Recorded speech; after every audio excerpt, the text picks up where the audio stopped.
Well, hell.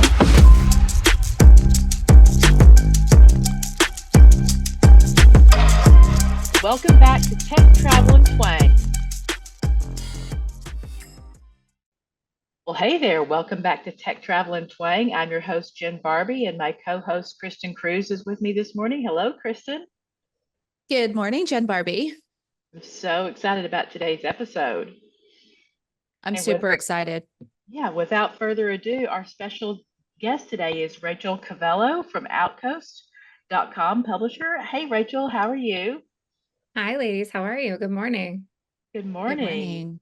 Well, we are so excited to talk to you today about all the chatter going on in the tourism industry. But first, I'd love if you could just talk to us and our listeners about your background, what brought you here Yeah, in tourism and absolutely. all this. So I've been working in the LGBTQ space for probably over a decade now. My work started back in Pennsylvania. I lived in the suburbs of Philly, and had launched an LGBTQ nonprofit organization. We hosted a suburban pride event out in Chester County. And I then worked with a large manufacturing company to help them roll out an LGBTQ employee resource group. Also did some content at the time while I was up there. When I came to Florida, really wanted to create this platform that shared the stories of our community that weren't being shared. And as luck would have it, the year I moved here and started Outcoast, the IGLTA, the International Gay and Lesbian Travel Association, was hosting their tourism convention right in St. Petersburg, Florida. I was lucky enough to go and join them, not only as a local new media, but also as the photographer. I was doing photography at conventions at the time, and they brought me on board to do photos. I then, for the next 3 years, traveled with them to their different conventions and got to know many people in the tourism industry across the globe, as I was growing and launching Outcoast to what it is today.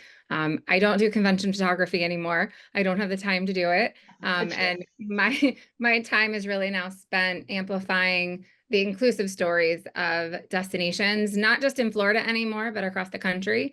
But definitely we have a heavy focus in Florida, in making sure that there are welcoming and inclusive spaces promoted through our content.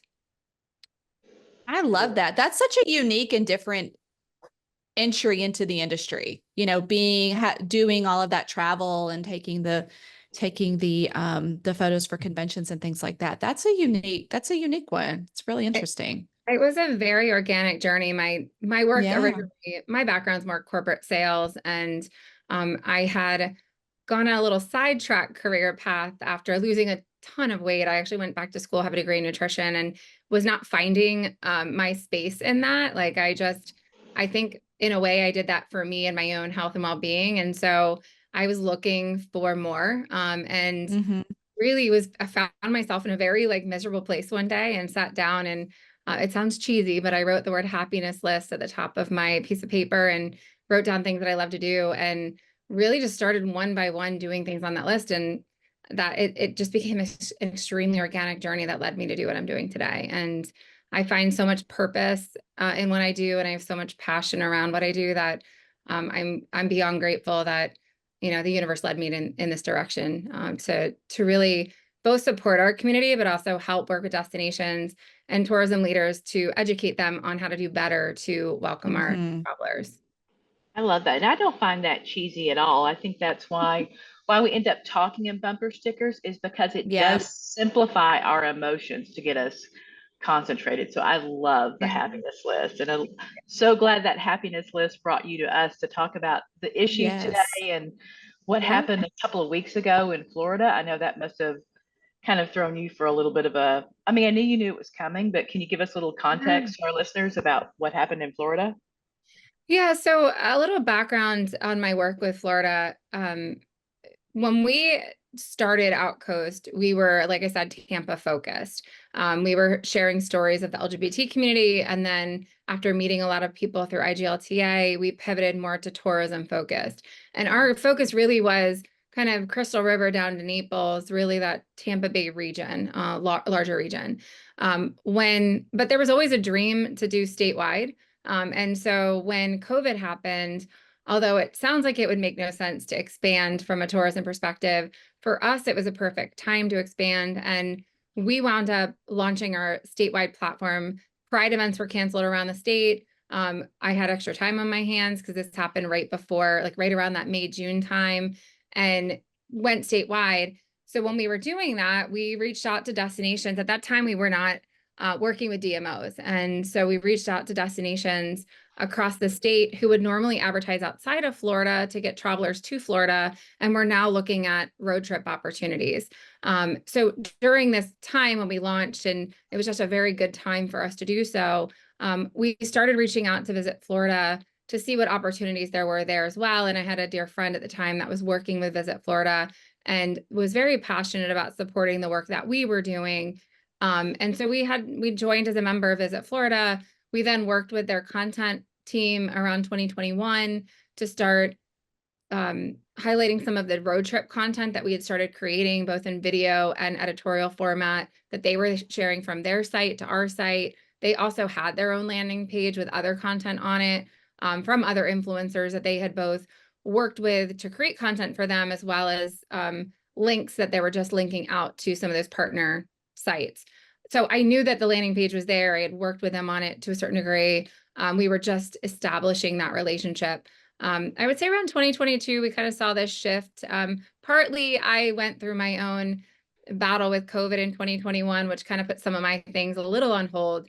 But I also just saw this withdraw from engagement on collaborating more. So we stayed in touch every now and then. I did go to the governor's convention in 2021. I spoke at their conference on LGBTQ tourism in a breakout session. And then, tried to touch base with them when we launched our statewide Florida LGBT tourism convention. We did launch last year in Tampa, and I believe we did have one representative from Visit Florida attend. We did not see that this year. But given the way that politics have gone in Florida, I wasn't surprised by the withdrawal of attendance. I was at the Destinations International Conference in Tampa several weeks ago. I want to say it was probably almost 2 months ago at this point, and noticed that I went to go show someone some of the content that we had linking from Visit Florida's landing page, and I noticed the landing page was gone. And it was a little shocking because I'm like, wait a minute, I know it was here. And then I also, and on the desktop version, you can't see links anywhere, but I could still see that they had Hispanic content, African-American content, and other segments like accessibility, et cetera, even military. And I was like, this is so strange. And so I did reach out via email to the contact that I worked with in 2021, no response. I asked a couple of other team members with Visit Florida, hey, what's going on? No response. No one seemed to have answers, or they kind of pointed fingers in other directions. And I let it sit with me because we were about to host our own convention. So I had to focus on that. But after not getting answers for almost 3 weeks, I thought we need to figure out what's happening here, because this is, when these things happen silently, it's usually something fishy and something that's not right. And so I didn't know, I could have continued asking. I bet I would not have gotten any answers.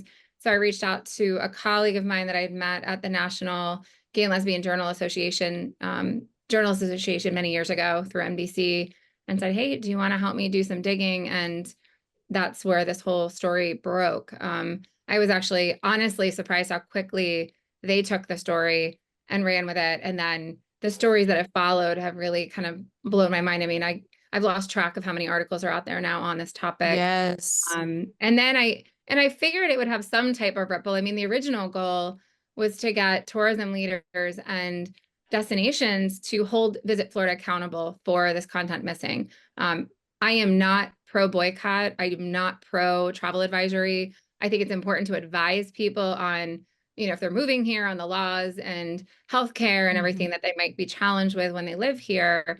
But I am not a fan of boycotting destinations, because typically the destinations that get boycotted are the ones that are already doing the right thing, like the St. Pete's, the Tampas, the Lauderdales of the world, Miami, et cetera. So it was really more wanting these destinations to say, speak up, like get Visit Florida to answer this question. And if they're not, is there some pushback or some leverage you have to make sure that they do put this content back on their site? Because their job is to represent the diversity in our state. When the media got involved, obviously, Dana Young was bombarded with emails and calls and questions. And eventually at the Florida Governor's Conference on Tourism, at the board meeting that they hosted prior to the conference, which I did attend, and I did not speak at, we actually decided that it would be better coming from a Visit Florida prior board member, and a restaurant owner in the industry and someone who was more involved with tourism. So Marianne Farrant got up to ask the question on where it went, and she could have not answered. She did choose to answer, but I think she realized that the questions were going to continue, and it was a very unempathetic, canned written response, basically saying that the state has to, Visit Florida represents the quote unquote taxpayers in the state, which obviously she meant taxpayers that voted for our current administration, and that the content had to align with the state. And I know there's more of a story there than we're getting. Unfortunately, and unfortunately, no one's coming forward to share the full story. Although we all kind of have an idea of what's going on and what did happen, but it's kind of where we are.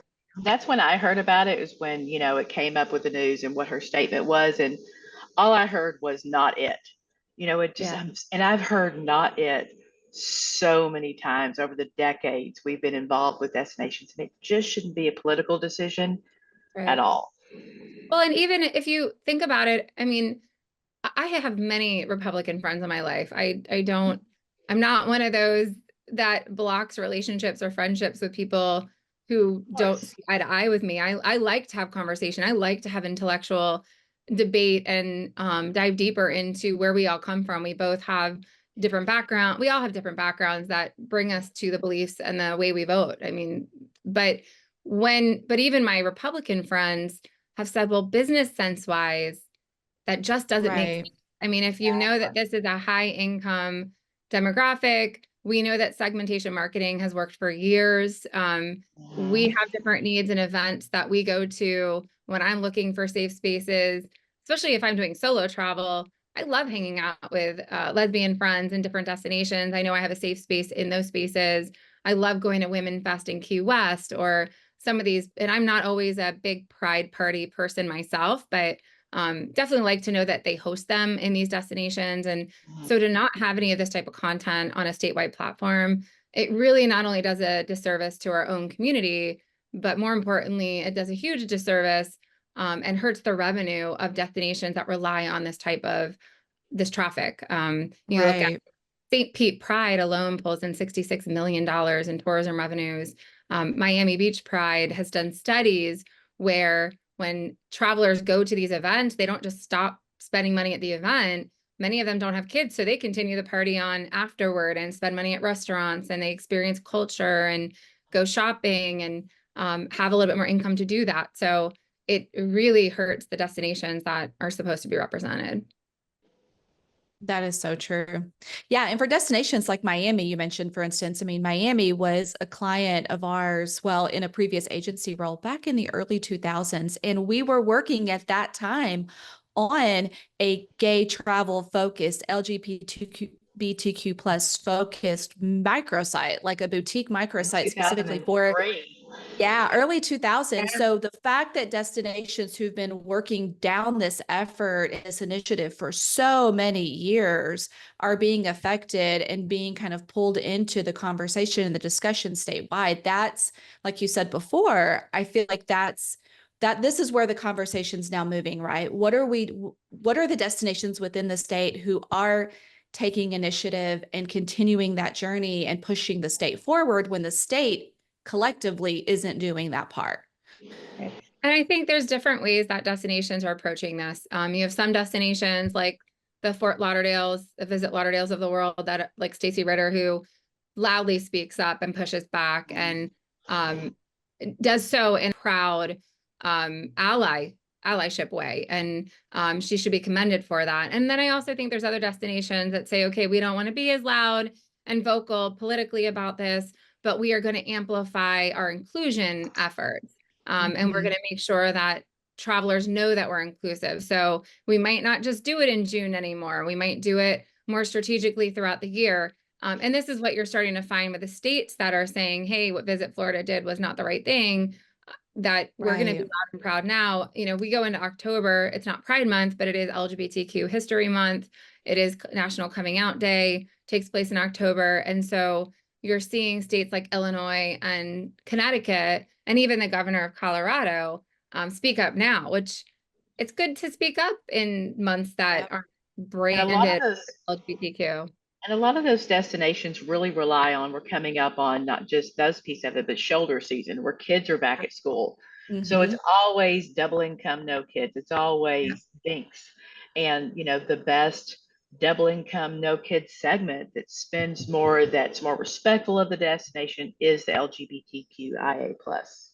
100%. And you're also finding too in the LGBT community, a couple of things that are really important to think about from a data perspective is, one, the Gen Z community that a lot of these destinations are going after are identified 20 to 25% within the LGBTQ spectrum.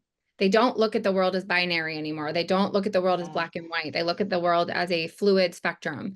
And so if you're omitting this market in your marketing efforts, or this demographic in your marketing efforts, and not thinking 5-10 years from now, you're branding your destination as a place for older people and not the Gen Z community. And not to mention their allies. You know, I know many allies that won't come to Florida right now because of what's happening politically and with the laws, and whether the you know, leadership changes in 2 years in a blue way or stays red, you're still branding yourself in a certain way that these kids will never forget what's happening on that national level. So it's really important to think about that. The other thing is these Gen Z populations, although right now many are still that double income, no kid, even people in their 30s, we are finding that they are looking at families now. They're looking at families just like, you know, anyone else would. They're having kids later, just like the general population. But now you're looking at LGBTQ families, 2 working individuals, kids taking family vacations, and more so than ever when you have an LGBTQ couple with kids or a straight couple with kids that are LGBTQ, they're strategically looking for welcoming places for their families so their families feel safe, especially trans kids and trans adults. So making sure that there are spaces for this part of our community is really important. And again, it's one thing if you don't have a page. I'm not promoting that. I think everyone should be thinking about their LGBT demographic and content. But there are southern states and other places that don't have enough that they know of to offer, and it's smarter for them to work with micro influencers like myself or influencers or content creators to create content on their own platforms versus the state platform or the destination platform. And that makes sense in some cases. But if you've strategically over several years created a landing page for a demographic and then intentionally but secretively removed it, Right. that is a strong, strong statement. And Yep. I wouldn't be surprised if there were potentially other landing pages that they were wanting to remove, and maybe the LGBT one was just the the sacrificial rainbow lamb. I don't know all the details. There's been some talk about that, but no one's come out to confirm that. But something to think about as well, that the intention might have been bigger, but it's definitely something going on behind the scenes. For sure, for sure. And I love what you said about the safety aspect of it too, and it growing into families. So as you're talking to more destinations, what would be 1 to 2 pieces of advice you give to, let's say, I love the example of that southern destination where it's a different reality than what they can maybe market or advertise. What are 1 or 2 pieces of advice you might give them? Yeah, I think I look at it like this. When I go into southern destinations, southern states, or destinations that don't know how to dip their toes into the Rainbow River, let's say, I like to call it that. I like that.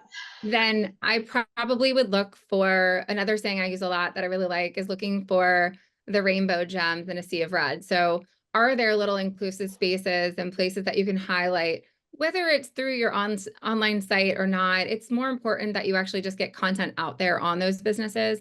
The last thing you want to do is create content that shares a very different message than what the traveler will experience while in the area. So if all of a sudden you've gone bold and you're like, hey, Alabama is an inclusive place for LGBTQ people, and there's not a lot, I mean, they do have pride events in Alabama for sure, but it might be smarter in destinations like that to partner with content creators that can start creating the impact and going into these destinations to learn more and really bring out the inclusive stories that are there through their own platforms. And we find in destinations, you know, I've worked with destinations like Discover Crystal River, where it's definitely not an LGBT marketed destination, but we've done content where we're just now seeing some of the LGBT owned businesses there feel safe enough to share that they're LGBT owned, because we've been there enough times where we make them feel like, hey, you're not alone in this state or in this destination. And it really is that ripple effect. That's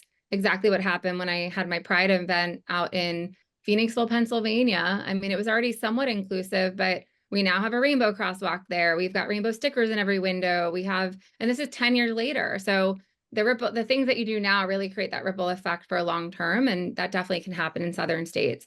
In some of those northern states that are proud, loud, and inclusive, be proud, loud, and inclusive, and do it all year long, not just in the months that we wave rainbows. And make sure that you're also doing so with different perspectives, not just, you know, traditionally LGBTQ marketing has been done by gay men.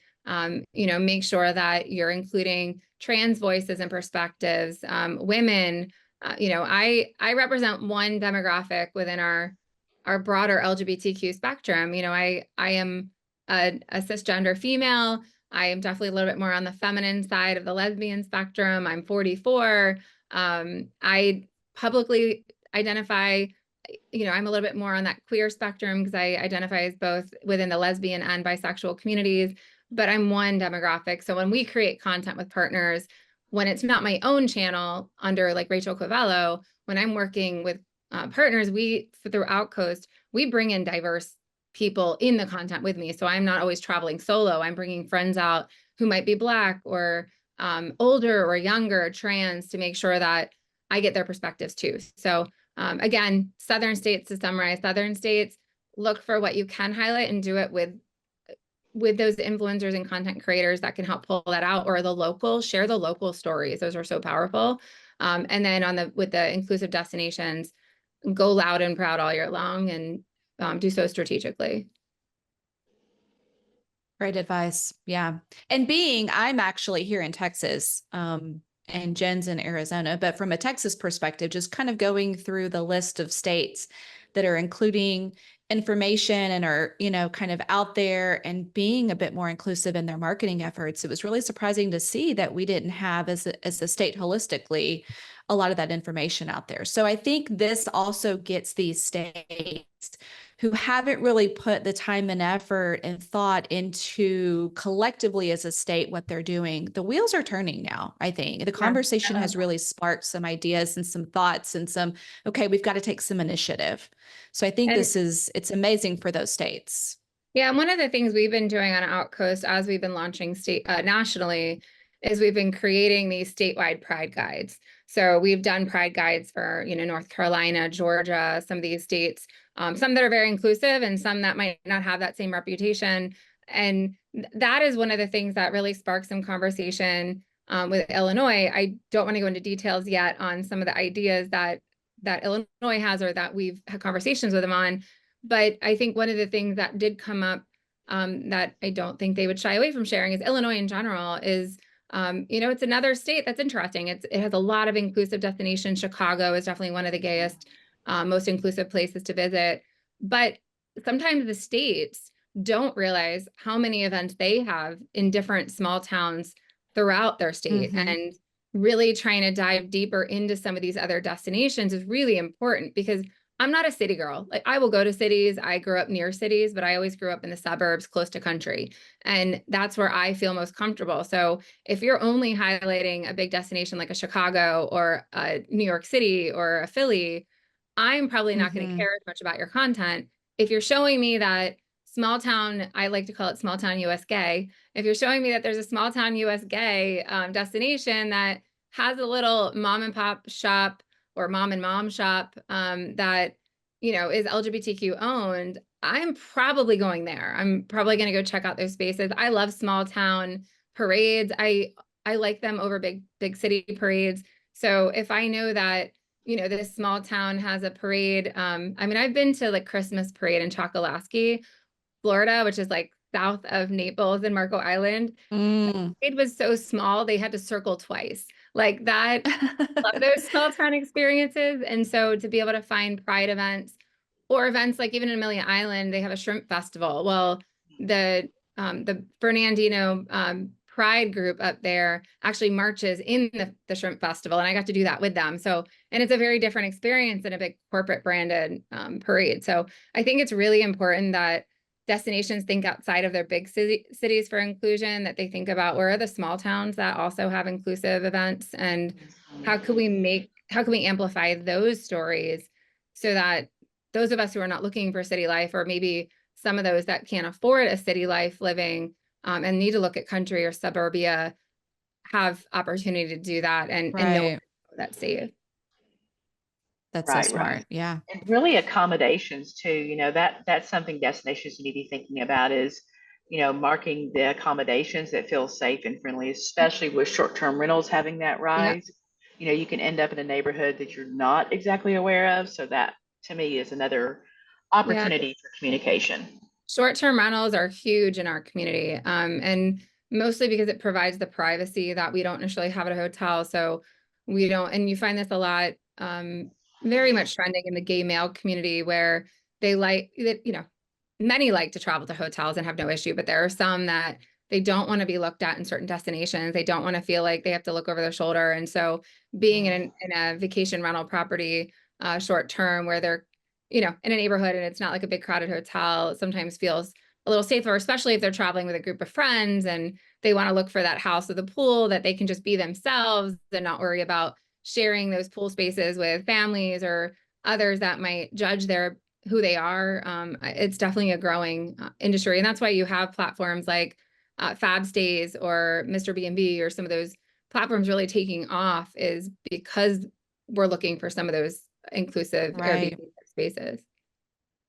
Absolutely.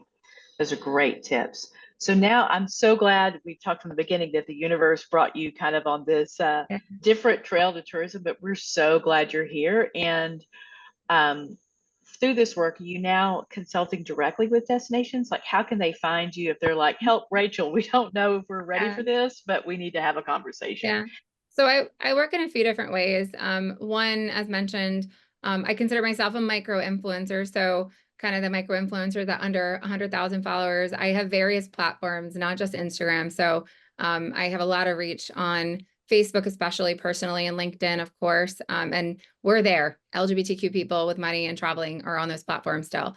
So they can definitely reach. So we work on content. I love doing full format videos. We do short form as well because they're super popular, but I love doing the full format videos that really get an opportunity to share the stories in a more in-depth way on these destinations. I've done many all over Florida. I would love to do more beyond Florida.